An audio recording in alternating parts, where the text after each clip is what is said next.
Hi friends, ಇವತ್ತು ನಾನು ಖಾರ ಪೊಂಗಲ್ ಮಾಡೋದು ಹೇಗೆ ಅಂತ ಘಮ ಘಮ ಅನ್ನೋವಂಥ ಗೀ ಖಾರ ಪೊಂಗಲ್ ಮಾಡೋದು ಹೆಂಗೆ ಅಂತ ನಾನು ತೋರಿಸ್ಕೊಡ್ತೀನಿ. ತುಂಬ ಟೇಸ್ಟಿಯಾಗಿರ್ತದೆ ಮತ್ತು ಹೆಲ್ತಿಗೆ ಕೂಡ ತುಂಬ ಬೆನಿಫಿಟ್ ಆಗಿರ್ತದೆ. ಸೊ ಇವತ್ತು ತಿಳಿಯೋಣ, ಬನ್ನಿ ನೋಡೋಣ.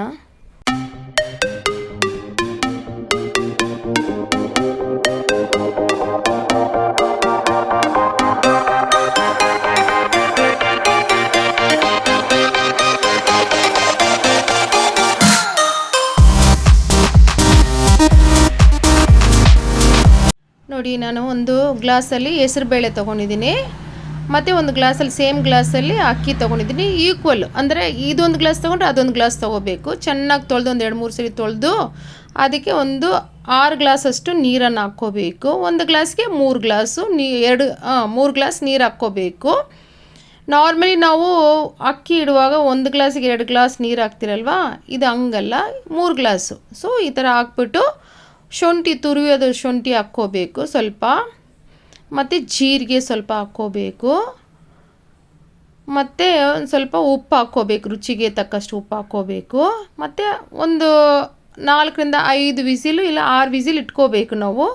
ವಿಸಿಲ್ ಚೆನ್ನಾಗಿ ಒಂದು ಬರಬೇಕು. ಬಂದಿದ್ದಾದಮೇಲೆ ಮತ್ತು ಇನ್ನೊಂದರಲ್ಲಿ ಈ ರೀತಿ ಒಂದು ತೇಕ್ಷೆ ಇಟ್ಕೊಂಡು ನಾವು ಅದಕ್ಕೆ ಒಂದು ಸ್ವಲ್ಪ ಎಣ್ಣೆ ಹಾಕ್ಕೋಬೇಕು. ಎಣ್ಣೆ ಸ್ವಲ್ಪ ಬಿಸಿ ಆಗೋಕ್ಕೆ ಬಿಡಬೇಕು. ನಂತರ ಏನು ಮಾಡಬೇಕು, ನಾವು 1 ಸ್ಪೂನಷ್ಟು ಮೆಣಸು ತಗೋಬೇಕು. ಮೆಣಸನ್ನು ಹಾಕ್ಕೋಬೇಕು ಫಸ್ಟು ಎಣ್ಣೆಯಲ್ಲಿ. ನಂತರ 1 ಸ್ಪೂನಷ್ಟು ಸಾಸಿವೆಯನ್ನು ಹಾಕ್ಕೋಬೇಕು, ಮತ್ತು 1 ಸ್ಪೂನಷ್ಟು ಜೀರಿಗೆ ಹಾಕ್ಕೋಬೇಕು. ಇದನ್ನು ಚೆನ್ನಾಗಿ ಹುರ್ಕೋಬೇಕು, ಚೆನ್ನಾಗಿ ಎಣ್ಣೆಯಲ್ಲಿ ಹುರ್ಕೋಬೇಕು. ನಂತರ ಏನು ಮಾಡಬೇಕು, ಹುರಿದಿದ್ದಾದಮೇಲೆ ನೋಡೋದಕ್ಕೆ ತುಂಬ ಚೆನ್ನಾಗಿ ಬರ್ತದೆ ನೋಡಿ, ಹುರ್ಕೊಳ್ಬೇಕು. ನಂತರ ಏನು ಮಾಡಬೇಕು, ಹಸಿಮೆಣ್ಸಿನ್ಕಾಯಿ ಚಿಕ್ಕದಾಗಿ ಒಂದು 4-5 ಹಸಿಮೆಣ್ಸಿನ್ಕಾಯಿನ ಕೊಯ್ಕೋಬೇಕು. ಉದ್ದೇನು ಬೇಡ.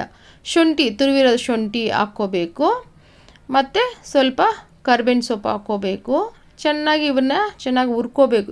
ತುಂಬ ಟೇಸ್ಟಾಗಿರ್ತದೆ, ತುಂಬ ರುಚಿಯಾಗಿಯೂ ಇರ್ತದೆ. ಮತ್ತು ಹೆಸರುಬೇಳೆ ಬಂದುಬಿಟ್ಟು ಅಯನ್ ಕಂಟೆಂಟ್ಸ್ ತುಂಬ ಇರ್ತದೆ. ಈ ಚಿಕ್ಕ ಮಕ್ಕಳು ಇರ್ತಾರಲ್ಲ, ಅನ್ನ ತಿನ್ನಿಸುವಾಗ ಈ ಹೆಸರುಬೇಳೆಯಲ್ಲಿ ಅನ್ನ ಮಾಡಿ ತಿನ್ನಿಸಿದ್ರೆ ಪ್ರೋಟೀನ್ಸ್ ಇರ್ತದೆ ಮತ್ತು ಫೈಬರ್ಸ್ ಇರ್ತದೆ. ತುಂಬ ಚೆನ್ನಾಗಿರ್ತದೆ, ಮಕ್ಕಳಿಗೆ ಕೊಡ್ಬೋದು. ಮತ್ತು ಸೇಮ್ವೇ ಈವನ್ ಪ್ರೆಗ್ನೆಂಟ್ ಲೇಡೀಸ್ ಕೂಡ ಕೊಡ್ಬೋದು. ಒಳ್ಳೆಯದು, ಆರೋಗ್ಯಕ್ಕೆ ತುಂಬ ಒಳ್ಳೆಯದು. ಸ್ವಲ್ಪ ಇಂಗು ಹಾಕ್ಕೊಂಡಿದ್ದೀನಿ ನೋಡಿ, ನಾನು ಒಂಚೂರು, ತುಂಬ ಏನು ಬೇಡ, ಇಂಗು ಒಂದು ಸ್ವಲ್ಪ ಹಾಕ್ಕೊಂಡಿದ್ದೀನಿ. ಜೀರ್ಣ ಆಗೋದಕ್ಕೋಸ್ಕರ ಹಾಕ್ಕೊಂಡಿದ್ದೀನಿ, ಟೇಸ್ಟಿಯಾಗೂ ಇರ್ತದೆ, ಅದಕ್ಕೋಸ್ಕರ ಹಾಕಿದ್ದೀನಿ. ಮತ್ತು ನಾನು ಹೇಳ್ತಾ ಇದ್ದೆ ನಿಮಗೆ ಇದು ಎಷ್ಟು ಆರೋಗ್ಯಕ್ಕೆ ಒಳ್ಳೆಯದಂತ. ಇದರಲ್ಲಿ ಅಯನ್ ತುಂಬ ಇರ್ತದೆ ಬೇಳೆಯಲ್ಲಿ.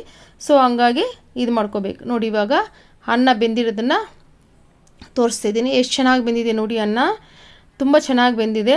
ಮತ್ತು ಅದನ್ನು ಚೆನ್ನಾಗಿ ಹದ ಮಾಡಬೇಕು. ಅಂದರೆ ಎಷ್ಟು ಬೆಂದಿದೆ ಅಂತ ನೋಡಿಕೊಂಡು ಅದನ್ನು ನಾವು ಅದಕ್ಕೆ ಮಿಕ್ಸ್ ಮಾಡ್ಕೋಬೇಕು. ಇವಾಗ 1 ಸ್ಪೂನ್ ಹಾಕಿ ಚೆನ್ನಾಗಿ ಅದನ್ನು ಕಲಿಸ್ಕೋಬೇಕು ನೋಡಿ, ಈ ರೀತಿ ಕಲಿಸ್ಕೋಬೇಕು. ಕಲಿಸ್ಕೊಂಡಿದ್ದಾದಮೇಲೆ ಚೆನ್ನಾಗಿ ಒಂದು ಸ್ವಲ್ಪ ಆ ರೀತಿ ಬರಬೇಕು ನೋಡಿ, ಈ ರೀತಿಯಲ್ಲಿ ಇರಬೇಕು ಅನ್ನ.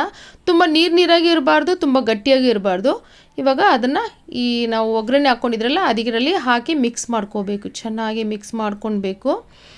ಬೇಕಾದರೆ ಉಪ್ಪು ಇವಾಗ ಆ್ಯಡ್ ಮಾಡ್ಕೋಬೋದು. ಉಪ್ಪೇನು ಬೇಕಾದರೆ ಮಾತ್ರ ಮಾಡ್ಕೊಳ್ಳಿ, ಇಲ್ಲದ್ರೆ ಯಾಕಂದರೆ ಆಲ್ರೆಡಿ ನಾನು ಉಪ್ಪು ಹಾಕಿದ್ದೀನಿ.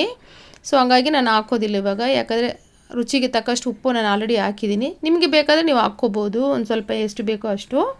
ಸೊ ಚೆನ್ನಾಗಿ ಇದನ್ನು ಕಲಿಸ್ಕೊಡ್ಬೇಕು. ಚೆನ್ನಾಗಿ ಒಂದು ರೀತಿಯಲ್ಲಿ ತಿರುಗಿಸಿ ಕೊಟ್ಟರೆ ತುಂಬ ಟೇಸ್ಟಾಗಿರ್ತದೆ ನೋಡಿ. ಈ ರೀತಿಯಲ್ಲಿ ಕಲಿಸ್ಕೊಡ್ಬೇಕು. ನೋಡೋದಕ್ಕೆ ತುಂಬ ಟೇಸ್ಟಾಗಿರ್ತದೆ ನೋಡಿ, ಎಷ್ಟು ಚೆನ್ನಾಗಿ ಬಂದಿದೆ, ನೋಡೋದಕ್ಕೆ ಕೂಡ ಟೇಸ್ಟಾಗಿದೆ. ಮತ್ತು ನಿಮಗೆ ಬೇಕಾದರೆ ಗೋಡಂಬಿ ಇದೆಯಲ್ಲ, ಅದನ್ನು ಸಪ್ರೇಟಾಗಿ ಹುರಿದು ಇದರಲ್ಲಿ ಹಾಕ್ಕೋಬೋದು. ಈ ಜೊತೆಯಲ್ಲೂ ಹಾಕ್ಕೋಬೋದು, ಬಟ್ಟು ಹಾಕ್ಕೋಬೋದು. ಇವಾಗ ನಾನು 1-2 ಸ್ಪೂನಷ್ಟು ತುಪ್ಪವನ್ನು ಹಾಕ್ತಾಯಿದ್ದೀನಿ ನೋಡಿ ಟೇಸ್ಟಿಗೆ. ಯಾಕಂದರೆ ಇದನ್ನು ನಾವು ಖಾರ ಪೊಂಗಲ್ ಅಂತ ಹೇಳಿದ್ಮೇಲೆ ಗೀ ಹಾಕ್ಕೋಬೇಕು, ಲಾಸ್ಟಲ್ಲಿ ಹಾಕ್ಕೋಬೇಕು, ಫಸ್ಟ್ ಏನು ಹಾಕ್ಕೋಬಾರ್ದು. ಚೆನ್ನಾಗಿ ಆ ಬಿಸಿಯಲ್ಲೇ ಗೀನ ಕರಗಿಸ್ಕೋಬೇಕು. ಗೀ ಚೆನ್ನಾಗಿ ಕರಗಿದ್ಮೇಲೆ, ಚೆನ್ನಾಗಿ ಬಿಸಿಯಾಗಿ ಕರಗಿದ್ಮೇಲೆ ಅದನ್ನು ಒಂದು ಹಾಟ್ ಬಾಕ್ಸಿಗೆ ಶಿಫ್ಟ್ ಮಾಡ್ಕೋಬೇಕು. ಯಾಕಂದರೆ ಬಿಸಿಯಾಗಿದ್ದರೆ ತುಂಬ ಚೆನ್ನಾಗಿರ್ತದೆ ತಿನ್ನೋದಕ್ಕೂ. ಹಾಗಾಗಿ ಇದನ್ನು ನಾವು ಶಿಫ್ಟ್ ಮಾಡ್ಕೋಬೇಕು, ಒಂದು ಹಾಟ್ ಬಾಕ್ಸಿಗೆ ಶಿಫ್ಟ್ ಮಾಡಿಕೊಂಡು. ಬೇಕಾದರೆ ನಾನು ಹೇಳ್ದಲ್ಲ, ಗೋಡಂಬಿ ಸ್ವಲ್ಪ ಬಿಸಿ ಮಾಡಿ ಒಂದು ಸ್ವಲ್ಪ ಕೆಂಪು ಬಣ್ಣಕ್ಕೆ ಬರೋಷ್ಟಿಗೆ ಮಾಡಿ ಅದ್ರ ಮೇಲೆ ಹಾಕ್ಕೋಬೋದು. ನೋಡಿ ಎಷ್ಟು ರುಚಿಕರವಾದ ಮತ್ತು ಟೇಸ್ಟಿಯಾದ ಖಾರ ಪೊಂಗಲ್, ಗೀ ಖಾರ ಪೊಂಗಲ್ ರೆಡಿಯಾಗಿದೆ. ನಾನು ಕಡಲೆಕಾಯಿ ಚಟ್ನಿ ಜೊತೆಲಿ ತಿಂತಾಯಿದ್ದೀನಿ ನೋಡಿ. ಇಲ್ಲಿ ಬೆನಿಫಿಟ್ಸ್ ಕೂಡ ಹಾಕಿದ್ದೀನಿ, ಓದ್ಕೊಳ್ಳಿ. ತುಂಬ ಬೆನಿಫಿಟ್ ಇದೆ, ಟ್ರೈ ಮಾಡಿ ನೋಡಿ ನೀವು.